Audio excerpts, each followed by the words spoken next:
Miss T, how are ye? Welcome to the Candlelittales post-show chat podcast, and we're going live on YouTube.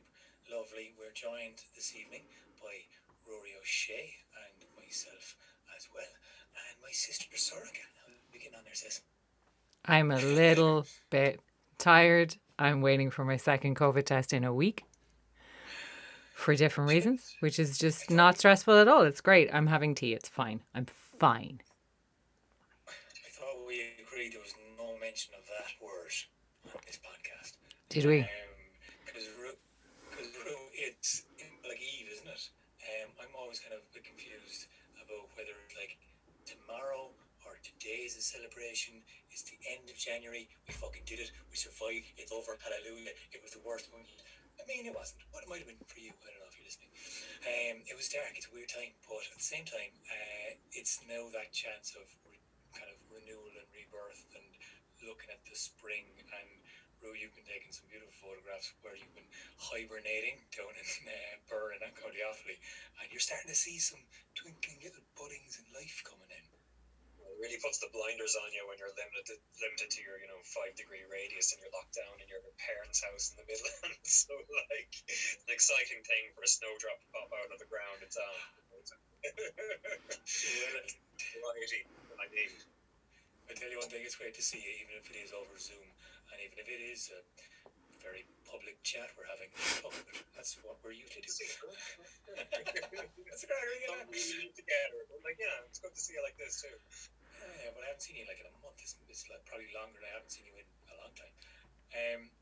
So I guess I kind of we Sorok and I anyway kind of had a very interesting morning where we were part of a meditation group and actually brought in the power of Brigid, and it was all over online, and I was just flooded, being the word. It just felt like jumping out and getting into the cold water, and I had to go for a swim and just immerse myself because it was really powerful. And I guess it's that kind of time that we're finding a way in modern day to reconnect to the old kind of thing, the old learnings, the things that got kind of forgotten about. And this time is a really special time, I think, because although this podcast will be about talking about our previous episode, I think because it's landing on the 31st of January and the eve of Imbolc, we are also finding a chance to look at what it represents.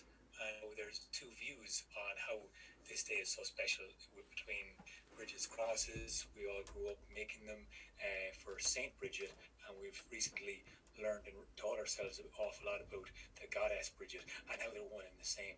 And Soraka, you're going to tell us a little bit about the very Brigid herself. Yeah, well, we did have a lovely morning. It was a very kind of special morning, just gathering together in a little mini retreat. Sorry, that was me just fixing my light, which is not secure. It's not secure. If you hear a sudden clatter and I go dark, that's what that was. But actually, you were saying before you weren't sure if it was Imbolc or Imbolc Eve, and I can tell you, I know the answer to that. It is Imbolc. It is Imbolc now, because the sun has set, and the day starts at sunset. So like we start celebrating Samhain on the evening before, on the 31st, we also start celebrating Imbolc on the evening. So the traditions were like putting out, if you put out any cloths or cloaks tonight to catch the first dew of the morning, they will be imbued with Brigid's healing magic for the year to come. And you can make Brigid's crosses, which are these beautiful woven solar crosses that are traditionally woven from like the first reeds that start growing again at this time, because it's a real kind of like harbinger of spring. The Celtic calendar is kind of like a wheel, and like there's 4 big spokes on it, and they're all in between where you think the spokes should be, the solstices and the equinoxes, which are actually not that big of a deal to the Celts. They were the midway bits. The big feasts are halfway between them. So we are now slap bang halfway between the winter solstice and the spring equinox. So this is like the time of this saint/goddess Brigid, who's very powerful in the kind of folkloric tradition of Ireland, and in the early Christian church, and in the early Celtic Christian church, which is very different from what we know of as like the Roman Catholic Church today. these were the monks and the monasteries that spread out throughout Europe. And actually, Brigid worship was really important. She was although she was born in Ireland in like, I don't know, the 5th century or whenever the heck, around the time that Patrick was preaching was when she was kind of a young child growing up. And although she was born in Ireland and was a preacher for Christ and for Christianity, she also became, in the way that myths work and that folklore works, she became the midwife to Mary at the birth of Christ. So in the Celtic tradition, as well as being a saint who spread the word, she's also this like midwife in the nativity, which is really cool. And she was sometimes called the Mary of the Gaels because she was almost more important than Mary herself in the Celtic church. And then her link with a goddess it's disputed, as many of these things are, especially when they touch on faith and identity and religion. But I mean, the story I grew up hearing was that she was named by her pagan father after a goddess. And there are kind of hints and suggestions that there was this goddess. And certainly the fire of Brigid was lit in Kildare because she's very associated with fire and with learning. She set up a school in Kildare, which is the Church of the Oakwood. That's her church. Her church is the Kildare Church. And that flame was tended, it was kept burning day and night continually and could never be left untended. And it was extinguished as a pagan relic by a later movement within the church. So, and it was brought back in the 1980s by the Brigidine order, which I always think was kind of, it was really, really cool move by them. So it's burning in Kildare again. It's actually, there's a statue to Brigid with a flame in it. And it is burning again. It has been rekindled in our lifetime, which is, well, in my lifetime. I don't know about you guys. You guys are babies.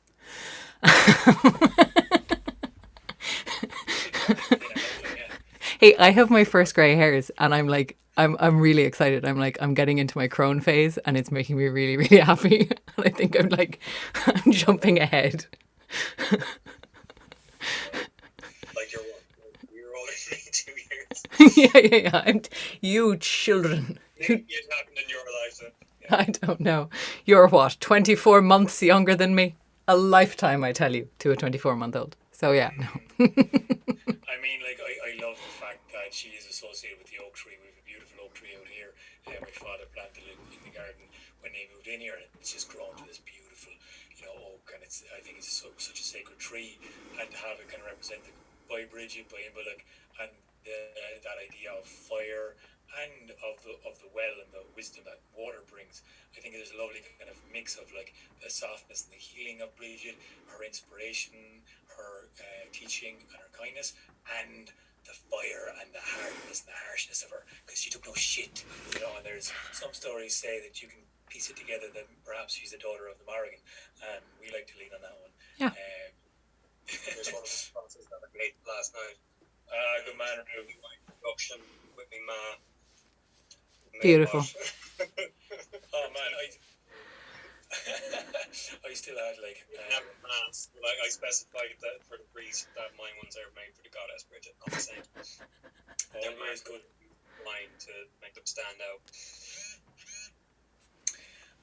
Always good to know these things. It's good to clarify. So, I guess you always want to clarify, to say, hey, this is where my allegiance lies. It's good to know these things. But I still have like a fairly decrepit one. Oh no, sorry, I burnt it. You made me burn it. I hang it in my room in Dublin because you're like, don't let it fucking survive till the next one, because otherwise bad luck. Bad luck. Bad luck. Gotta make them fresh every year, and you can reweave them. God, I can't remember when you reweave them. Maybe at Lunasa. At one of the other festivals anyway, you can, because they start to dry out and they start to get looser. So there's a time of the year when you go back and you can like tighten them up, like unpick them and tighten them again. But yeah, you're meant to burn them before the next Imbolc. I made ones out of paper one year that hung on the wall for quite some time. I didn't burn those; they just kept going. So They were pretty. I'm having a little tipple to Brigid here, the goblet, the teeny little goblet glass, giant hand, and we're gonna have a little tipple to Teeny little goblin glass. Slide you, lads. And she's got that great prayer that I would like to. I'd like to give a lake of beer to God. also she, you know, had a great big brewery. And She was a brewer. She was a brewer, and she was a smith, and she was a healer, and she was the patron saint of people who were victims of domestic abuse, and she was the protector of women in childbirth. She had all kinds of stuff. I have that prayer written down somewhere, but I don't know if it'll take too long to find it. Yeah, it's all right. If you have it there, go for it. If not, don't worry. If you also, if you come across that beautiful prayer about the beer, it's fantastic. But if you also remember you have it. Go for it. Have it. She says, I'd like to give a lake of beer to God. I'd love the heavenly host to be tippling there for all eternity. I'd love the men of heaven to live with me, to dance and sing, if they wanted. I'd put at their disposal vats of suffering. White cups of love I'd give them with a heart and a half. Sweet pitchers of mercy I'd offer to every man. I'd make heaven a cheerful spot, because the happy heart is true. I'd make the men contend for their own sake. I'd like Jesus to love me too. I'd like the people of heaven to gather from all the parishes around. I'd give a special welcome to the women, the 3 Marys of great renown. I'd sit with the men, the women of God, there by the lake of beer. We'd be drinking good health forever, and every drop would be a prayer. I love the line in that about and I'd like Jesus to love me too. It sounds really throwaway. Like, I want there to be a big smoothie lake of beer, and I'd like Jesus to like me. Yeah, he'd be around too. He'd be about, like, you know, himself. It'd be grand, like. He could join in. We'd be tippling away, like. We'd be grand. He's into it. He's cool. He seems like a cool dude. Amazing. And like the fact that she was endlessly generous, infinitely abundant in her giving, and anyone who wasn't as charitable or as generous, she cut them down, she gave them back their sickness, she made their orchard bleak and Barren. and she turned barren, that's the word, and she turns salt into rocks and crushes the guy who won't give her any salt. I fucking love her. Fair play to you, Brigid. Yep. Right. We'll have a bit more about what we're doing this month in our Goddess month. At the end of the podcast, we'll have to leave that to the end, something for people to listen on to. And so, okay, you're going to possibly pay attention to any comments that are coming in on the YouTube channel. I'm going to do my best. I did have to point out to a very quick-witted friend of mine one time that I can't see them, like, immediately. So if she makes a very, very fast response to something that one of us says, I'm not going to see it for like 30 seconds to a minute. So some of the humour was a little bit lost in translation. But we'll see them. And if you have any questions that you'd like to ask us, or if you have any comments or any additions, please do write them in on YouTube. And if you're listening to this on a podcast playback, please go and subscribe to YouTube so that you can do that the next time we do a live stream. Absolutely. And like, I've been getting some amazing messages, people reaching out to us. I think it's really funny, you know, the people Finn reached out to us just for one podcast. We're chatting about us in Stag's Head, which sounds like a great podcast that I must listen to as well. Rona Graham, Connor Kelly, and there was Madeline M as well, and Michelle Ryan, all reached out and had beautiful things to say to us, and we'll be getting back to them with a more expansive response to all their questions, because a lot of people ask about resources, or one of them, Rona, was asking about music that is related for her PhD, which then I asked in our group, and Rue and Oisin just went to have it, just like that. Oh, yeah. About 50 messages, all relating Irish myths to songs, and Rona, your dissertation. Good to talk about that and consolidate a little list. I really enjoyed that as an exercise. There's some brilliant songs out there with Irish mythology connections. A couple of my favourites are from Black Francis from the Pixies, who randomly in his later solo work has these 2 deadly songs all about Cúchulainn. One of them is called 7 Fingers. So I've got born with 7 fingers and 7 toes. Absolutely class. Amazing. You know what, we might pop that list up onto our Patreon page, because we're scarce with some special content to go up there, although we do really appreciate everybody who gives us Patreon support. Thank you so much, guys. Literally, it's keeping us going. It's getting us mics, it's getting us equipment, and recording stuff, so thanks a million. And also it's helping us produce and create more podcasts than we've ever done before. We're kind of mental in it now. We're going to do the live streaming thing now kind of at the end of every month, and that's how we're going to kind of do this, because we'd have to kind of phone in and record the post-show chats, pre-record them, and then basically our style at the moment is kind of shifted. It's funny how podcasts change and how things go, but we're now getting ahead of ourselves, trying to plan and line things up and have some very exciting collaborations with some brilliance. Podcasters out there, podcastians, new word, and we're thoroughly enjoying that link up, and it works. But then what it's also giving is it's giving Oisin a chance to focus on actually getting some video content from our previous live shows up on YouTube, which, by the way, will be up there soon enough.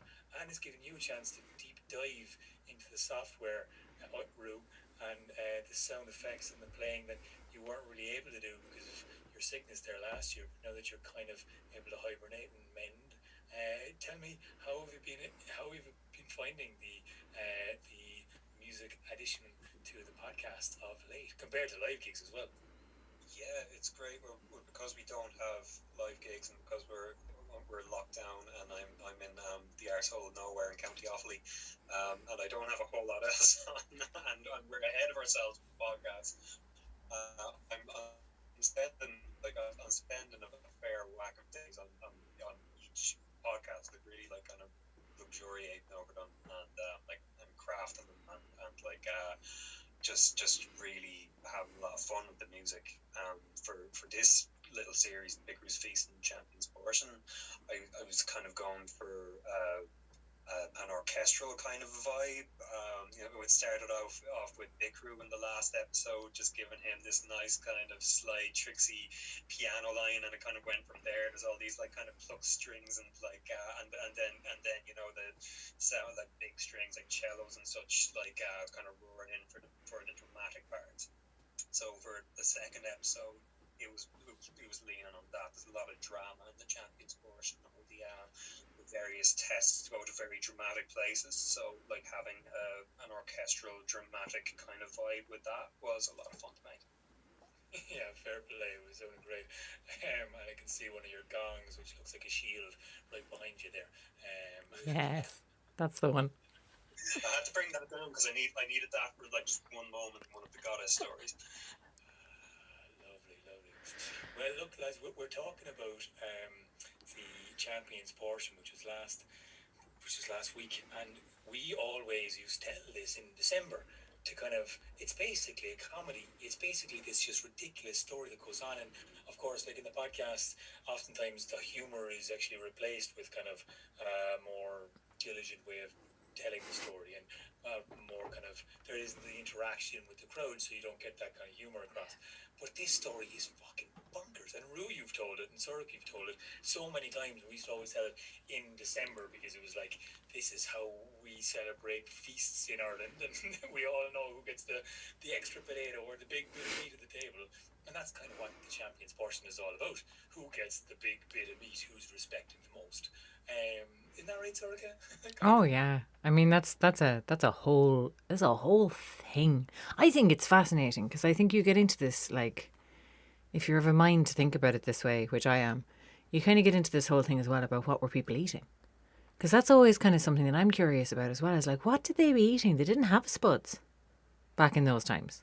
Oh yeah. There's a medieval text that talks about milk that people ate for the summer, which they divided into thin milk and thick milk and chewy milk, which I think might have meant cheese and buttermilk and things. But like, if you think about Ireland as well, Ireland is quite wet. Most of the country is actually too wet to grow a lot of wheat. There are parts of the country where wheat grows, but like, we are a country where there's a lot of oats. There's a lot of root vegetables. There's a lot of stuff like kale that grows. But the kind of primary diet of our ancestors and like the people in these mythic times was based around oats and dairy and sometimes at a feast, meat. And the way they cooked the meat was in this oven called a fulacht, which was a kind of I don't know if it was medieval or Neolithic, but it was a very, very old style of slow cooker where you basically heated rocks on a fire, dug a pit in the ground, and then you lined the pit with the hot rocks and with enough straw to insulate it all. And then you put the carcass, the dressed carcass, in there and you covered it. You literally buried it in the ground for several hours. And then you pulled it out when it was cooked and tender. And the division of the meat And actually also you hear in the myths a lot of people like cooking pigs over a spit and cauldrons over fire. But like those were their ways of cooking. Either a stew or a roast on a spit, or this kind of like slow cooker vibe of like this thing that has been cooking for 7 hours in a hole in the ground.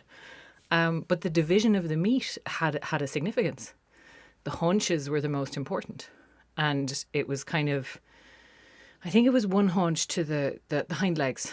It was one to the king, and it was one to the champion, and that's kind of the setup in this story, because you see it come up in a lot of stories. You see it come up in Cuna's house as well, where they have this division of like the Fianna get one haunch of meat and the old woman by the fire gets the innards, and different people get different parts of the animal, kind of according to their rank. Aaron's gone. I'll talk to you. And yeah, so like there's all this kind of stuff about what they were eating and what they were having as well that I find kind of fascinating. But yeah, there's a rank and there's a status and there's a meaning attached to it, which is really cool. And actually we have a comment on the thing. Sunbeast66. Hello, Sunbeast66. There's always that one family member who's a bit too bored at the dinner table on special occasions. Oh yeah, absolutely. I think you always get the person who's like, this would be an excellent time to bring up that thing you said to me 17 years ago. And we can really like have it out and just have a proper fight about it. Hi Aaron, you're back. Zoom, gotta love it, huh? Yeah, sure, listen. That's how we roll. So I presume you've finished talking about I finished making that point and read out a comment. It was fine. We kept going without you. We didn't miss you at all. And no matter. I just disappeared into these there for a sec. I love this story though because it's, this, I look backwards as well as I do, because you've told it so many times. Like the personalities of Conal Cearnach, Laery Búadach, and Cúchulainn come out more in this than any other real story. You get to know them so well. What do you make of Laery Búadach? Laery Búadach, I don't know how much this is kind of the way it's evolved just with Ulster, or how much it reflects him as a character, but like he's kind of become the dumbass of the three. Like no disrespect to the character, but like God love him, he's a little bit hapless. He's kind of just the other two lads are the real contenders. Like Conal Cearnach is this absolutely fearsome beast of a warrior, defender of Ulster, defender of the borders and all this crack, and then Cúchulainn is Cúchulainn. And Laery, like a good warrior, like a relatively good warrior, but just doesn't really stand up to the other two lads, but is really just like constantly throwing his own hand in, and just has this belief in himself, while not really being a contender. Is that fair to say? I think so. Oh, yeah. Do you know what I think of Laery is, those kind of reality shows where the kind of X Factor ones where you get to like people auditioning to sing songs, and you always get like the people who just are full of self-belief, and they'll go out and they'll sing a song and they'll absolutely belt it and they haven't got a fucking note in their heads. And then you see the people who are like capable singers, and then every so often somebody who's actually a pro will show up. And like when you see the difference between pretty good amateur and actually does this for a living, it's night and day. And I think Laery has the self-belief of the complete cretin who has no talent and doesn't realise it. But he has the talent of the amateur, and he is playing in a professional league, and he's not getting that he's not in the same league as these two, because he's just not. Although, right, to play devil's advocate for this, because after a while of, like, I think you're right, like, basically if you look up Laery Búadach, you find hapless character of Ulster mythology. It's basically his tagline. And his death story sums him up. He hit his head off the lentil and Mator and dies. Doing the right thing, though. Or trying to. Yeah, He's yeah, bless him. Up too fast. Bless him. So then when we look at it again, we're going to go, okay, but it's called the champion's portion, and this is where we have to tease it out. Why was he in contention, and why is the fact that he was a battle winner? Was it just because he always arrived on every winning battlefield, or was he kind of like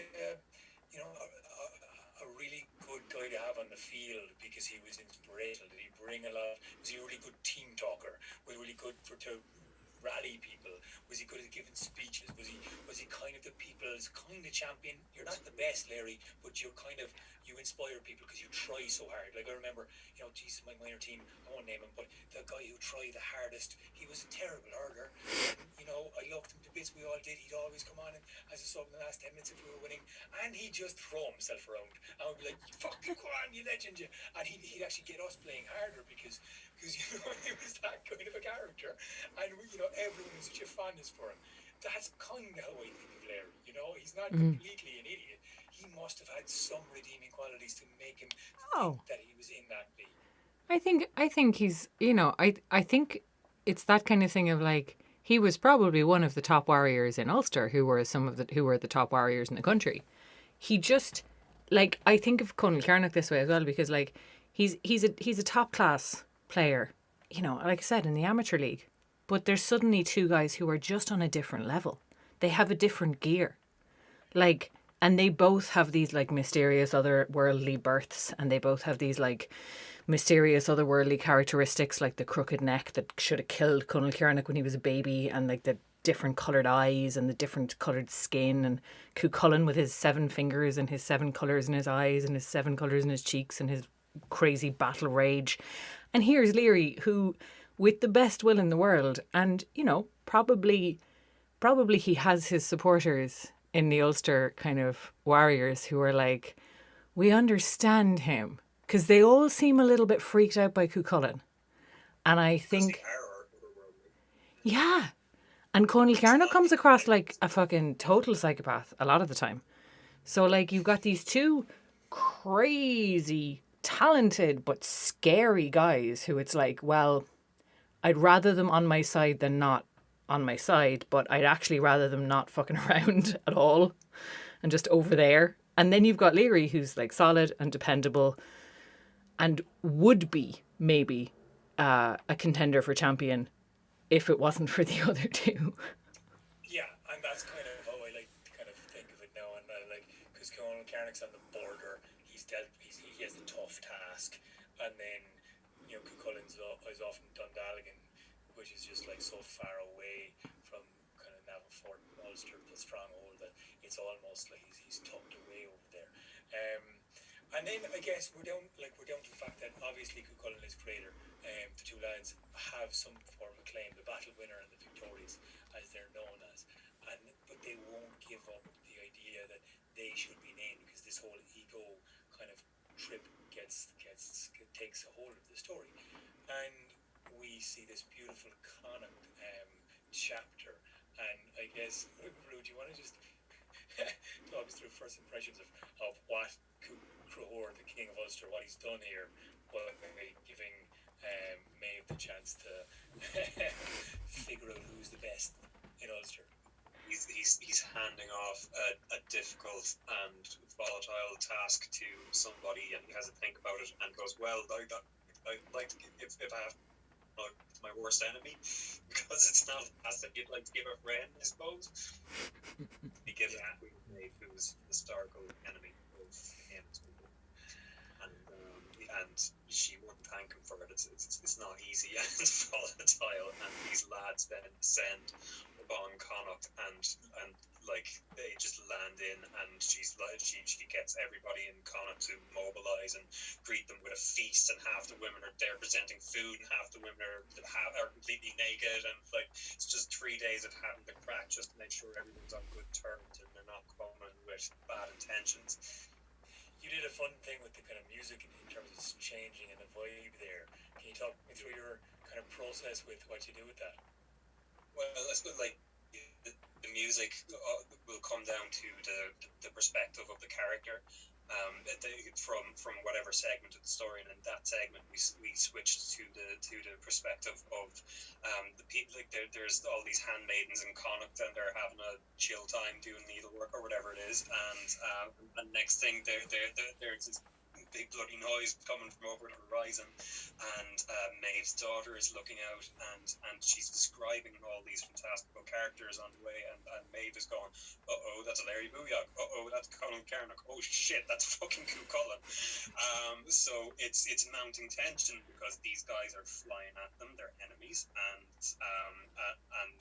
then so musically you're reflecting that you're mounting music up a little bit with the appearance of each of these characters. You're bringing up the tension, and then it's kind of a release by the time that they arrive at the feast, and it's comedic, and the women are naked, and it's just the music just kind of reflects the tone of that.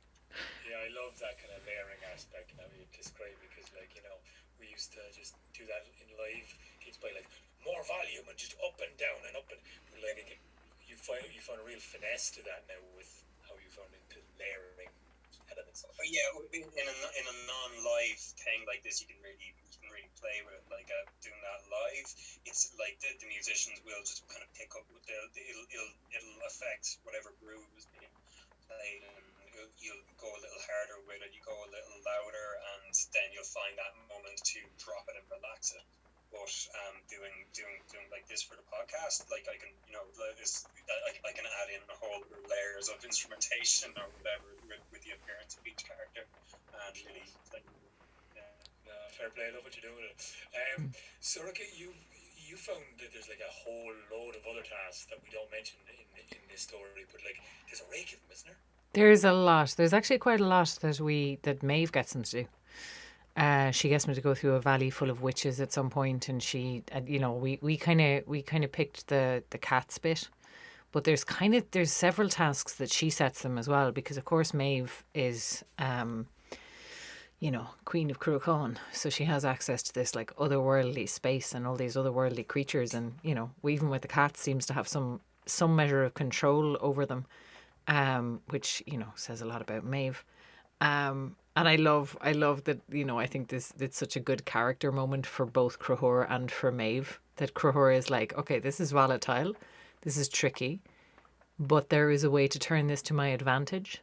And then he sends it to Maeve, and Maeve kind of likewise goes, okay, there's some people coming towards us, this is volatile, this is scary. And so if I respond by throwing the gates open and offering them food and drink and a party, I can just completely change the vibe and de-escalate this before it even kicks off. So I think you get a kind of a nice little glimpse at the main antagonists of the Táin when they're not actually actively fighting, and how they are running their kingdoms.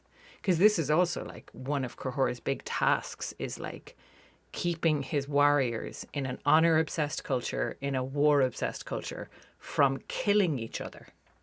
That's his job as king. That's kind of why he's remembered as a great king. We talked about this a little bit when we talked about the death of Cruthor MacNessa. He's not nice in the way he does it, but he does it. He manages it. But yeah, there's a lot of other bits to this. But as with a lot of these stories, it's a kind of you have to make some choices about how hard to land on certain things and what things to actually just omit for the sake of the flow of the story. And it goes into a nice kind of tripart shape if you go, okay, a task in Connacht, a task in Munster, back to Ulster for the beheading test. Whereas if you stay in Connacht with, and then they did this, and then they did this, and then they did this. And this was a discussion that we had as well, because we were talking about whether we would do this and give Connacht its own entire episode for this series.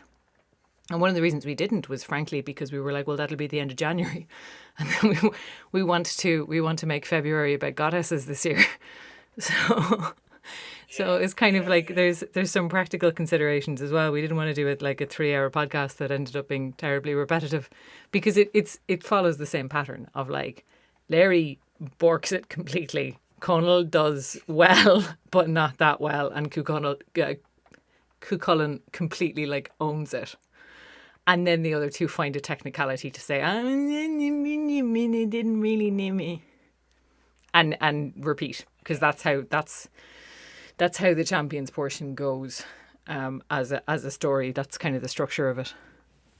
And it's one of those, ideas and focuses on Irish mythology, is like our storytelling, rather, oral storytelling. You have that repetition. They come in threes. It's kind of satisfying to hear it come in threes. There's an element of repetition. You know what's kind of coming. You set it up, you knock it down. You set it up, you knock it down. You set it up. And if you kind of overdo that too many times, it just gets a bit frustrating. With threes, always threes and fives. Threes are nice. It's just one of those things that, that's nice. Of course, the technicalities aside, there's another beautiful thing I can't leave out of this story, which is that wheel toss game and the insight that gives you to Cúchulainn's character. Yeah. Talk us through that a second. Okay, so the incident happens in Connacht when the lads are all just about to leave Connacht. It happens in three as usual. There's a bunch of young lads. They're outside. They're playing a wheel toss game, which is just pegging a wagon wheel up into the air, seeing how you can get it.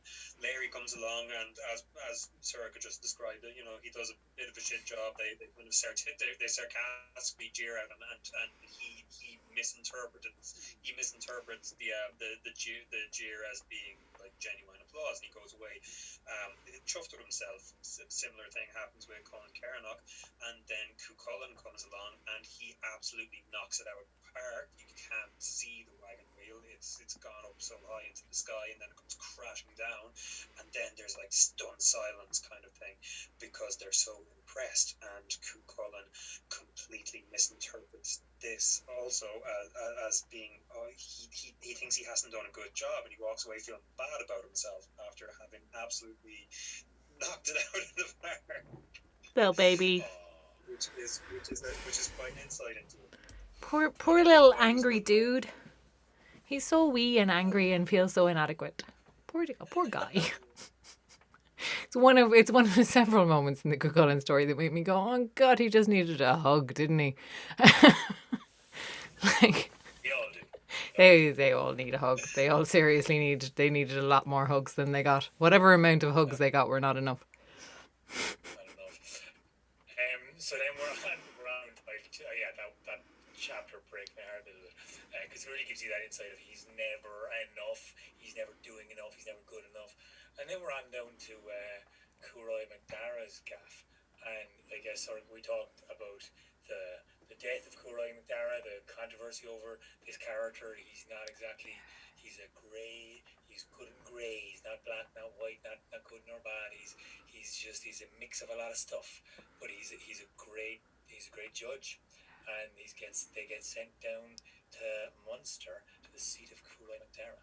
Do you want to talk us through the feelings of the guys when they come out with the decision after this one?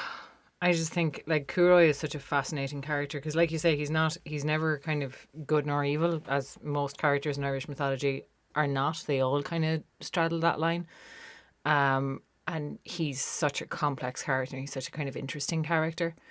In this story, it's his daughter, Blóithín, who greets him. In the death of Cúchulainn MacDara, it's his wife, Blóithín, who arranges for Cúchulainn to kill him. And I've never been quite sure if that's the same person or not, or if he named his daughter after his wife, which would be weird. But anyway, it's all weird. It's all a little bit weird. It happens. I would think that would, yeah. Oh yeah, I suppose you do actually get generational names. Never thought about that before. Yeah, I never thought of that before. Yeah, I think more in the context of Cúchulainn and Blóithín's particular marriage, which was not a consensual marriage on her part, like at all. It feels weird. But anyway, she's the one who kind of greets them and sets them this challenge, and like it being Cúchulainn MacDara, like just everything suddenly gets into like proper mythic territory. Like if you think about the kind of way that this story unfolds, it starts in Bicru's house and it's essentially a squabble. And sure, they wreck the house, but like it's essentially a fight inside of a house. And then they go out to Connacht and there's this like incursion from the other world of these creepy cats and the judgment of Maeve. But then they go to Munster and it's like, first of all, the fort spins around at night So you can't see the entrances. Magic castle. So now they're in a magic castle in Caherconry, and like giants, armies come out of the night to attack them, and not attack the fort, because it's Curoi who like sets it up. This is his test. He's the one who like summons these creatures to test these heroes. And like they each in turn get flung over the house by a giant, which I think again is just kind of hilarious. And then of course you get back to Cuchulainn's inferiority complex, where he finds himself having actually slain the giant that beamed the other two over the entire castle, and going, oh, I need to jump over the castle to show that I'm as good as the other two. He needed a hug. He needed a hug. Like it's a great point of how this is where it really becomes mythic. It flips over to the massive, the otherworldly, the epic beyond imagination, and it really vaults in. It's so captivating, it's so visceral. The imagery is just of this huge wall growing as well as spinning, and you're out, and like I suppose it's kind of a magical place for Rue. Now I know that I was there, and I was there one time, and it became mythic. It was an incredible experience I had. I was going to ask you about it, because I've actually not been to Caherconry, but I know you're the only one of the three of us who's been there. So talk to us about that. What's your experience going in? We were driving back from Dingle one time, and drove past Caherconry Mountain, and we're like, me and my friend were like, will we? And so we park up, and we ascended up this very, very thin and hairy ridge, like going into absolute weather, like couldn't see in front of us, and like very thick with fog and mist, and rainy as fuck, and we didn't know where we were going, no map, nothing like that. So like we got to the top of this ridge, and just there was this powerful wind on our backs that was just propelling us along until it took us to exactly where the fort was, and there was just a real like Curoi's hand on our back, just kind of like pushing us up the way to the fort vibe about it all. It was absolutely cool. I've got a photo of myself jumping over the wall. I was jumping off the wall, obviously, but I've got a photo giving the appearance of having jumped over the wall like the lad. It was an incredible experience. I'd love to go back there. Brilliant. I'll join you. If we're ever allowed to get out to this game. We can get beyond our 5k radius again. Someday. So we're into the final test, really, when the lads, once again, typical, it's part two of this brief thing, they don't accept the test. And this last test is one of honour, one of word, one of can you do the impossible, can you offer up your life, essentially, and can you stick to it, can you basically do the thing that will result in your dying. And the beheading test, it's called, and it's a beautiful ending. And again, when we were thinking about making this like a kind of three-parter, we're like, could we could make Caherconry an episode, and we could make Connacht an episode.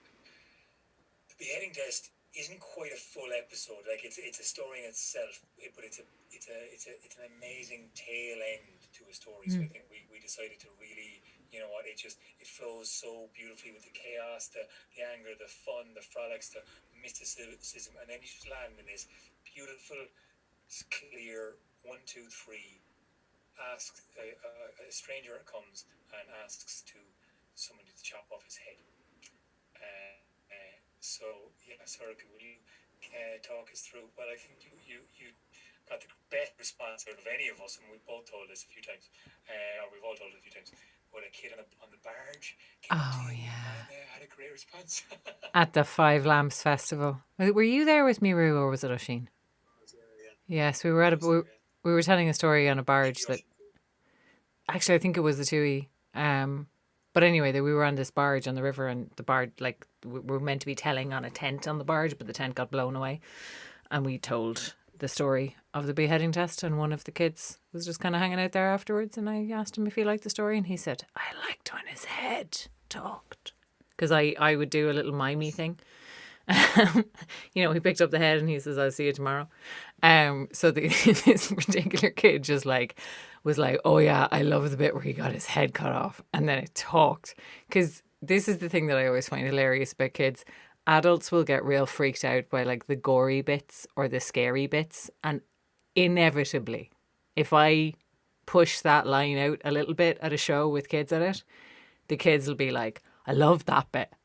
That bit that you nearly cut because you were afraid the mammies would lose their nonsense at you. That was my favourite." And I'm always like, "Yeah, okay, fair. I can keep doing that." So, but yeah, the beheading test is it's kind of great because I think it's such like Cúchulainn's thing, which we talked about after the Death of Cúchulainn episode, is like this search for the truth of man and like what is honor and what is masculinity and what is like the way to be the best possible man. And this is clearly his conclusion, is like, all right, there's a lot of sound and fury to being a warrior. There's a lot of like being able to do the defending and being able to spin how it went, because you know these are also guys who do not downplay their own deeds. They come back in and go, "Yeah, I fought off a giant and 50 men and I leapt over the fort." Like they're not modest about it. That's not a virtue that they're interested in. But when it comes to the crunch, this is what he decides is the test of a true champion, because they're all able to fight, they're all able to talk, they're all able to, you know, do something with these tests. But this is the one where it is absolutely pass fail. Like you are either there with your head on the block the next day or you fail. And there's no arguing with it. And there's no like, all of their kind of like, "Oh, you got Maeve because you slept with Maeve," or you got the Cúchulainn test because your friends from the other world came and helped you. Like all of their kind of arguing with Cúchulainn and trying to invalidate what he did just comes to nothing, because this is an outside judge who says to them, "If you have a problem with this, you can come see me and you can keep our appointment. And the deal is the next time I see you, I get to chop your head off."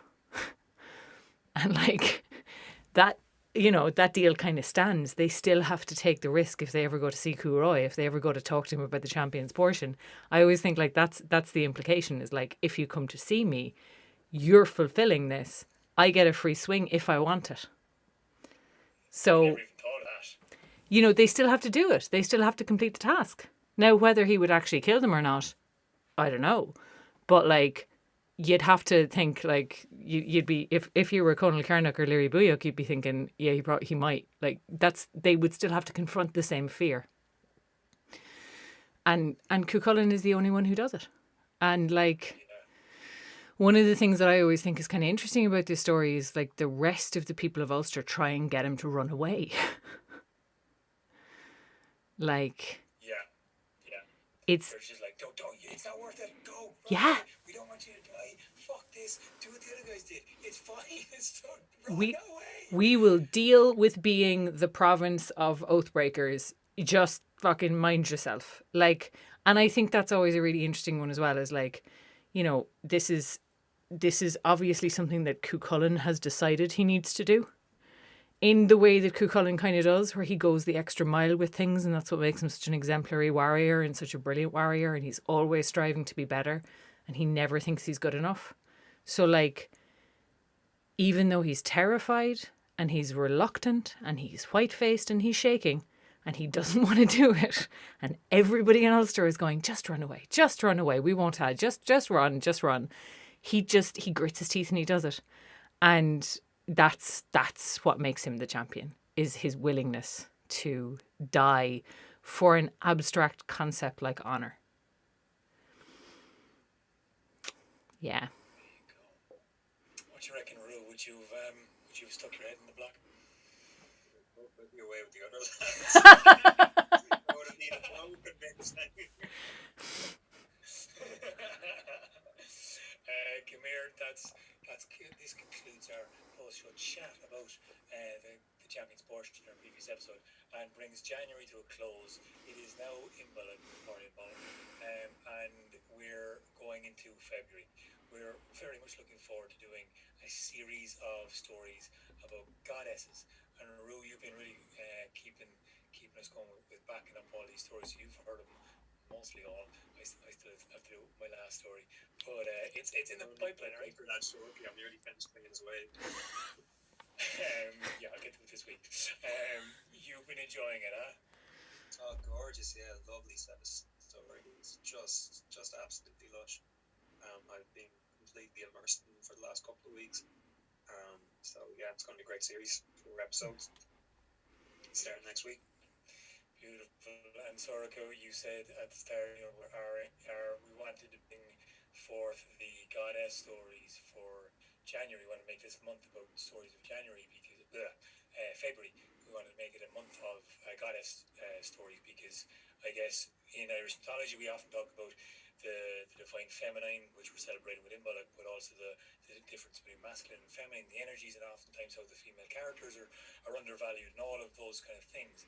And it's fair time to pay tribute to some of the fucking brilliant stories that are just based solely around the goddesses and how in details about them because they're all lost. So there's a lot of invention going on here, huh? Yeah, well, these are some of the ones where we have had to fill in gaps, and like we're used to doing that. We've done that a lot. You know, we were talking about Brigid earlier, and we like to take the theory that her mother is the Morrigan, and other people have said that her mother is Boann, and there's nobody who actually knows, because whoever was writing these things down either didn't write it down or they wrote it down and it was lost. Because this is a tradition we're working in, and yeah, it does mean that.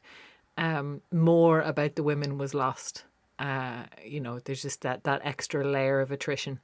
So there's definitely plenty of poetic license taken with this. I think especially in the first one that I did, which is a little bit unusual. This week's one, which is kind of more of a, I don't know, it's a little bit more of a kind of a prose poem type of a situation.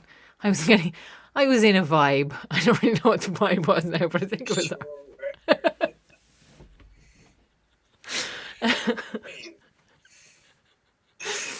Sure. I'm trying not to say that as if I'm kind of like downplaying it or saying like it's going to be shite, because no, it's good. It's just a little bit. It's going to be a slightly different vibe than usual. Stylistic departure. Thank you. Nice. Thank you. That's. Well, listen, stay tuned till Wednesday when we'll have the first goddess story told by Soraka and music by Rue. And stay tuned for more information on what we're doing.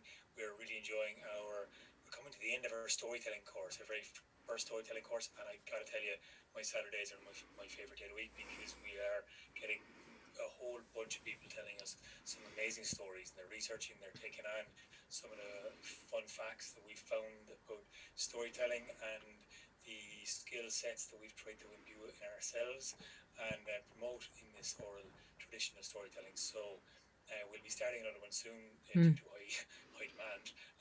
Due to high demand and yeah, due to high demand and we're having fun.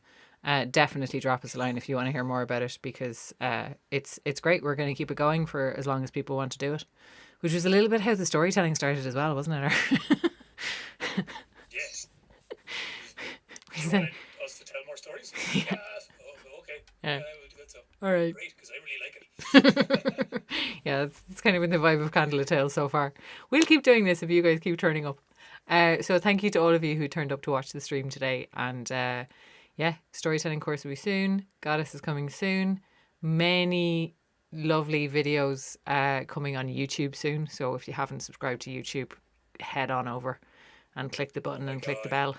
Yeah, last year on the 2nd of February, actually, was the Sunday last year, and we were in the Sugar Club for our sold out show with Mongoose and Jade and Farah L and Aoife Wolf singing in between the stories of Morrigan and Brigid and so a few more, and all you guys were on stage playing music, and it was just one of those nights that we just cherished. And Oisin stuck a camera down at the bottom of the front stage, and that's one little camera angle that we have with beautiful lot of sound coming out.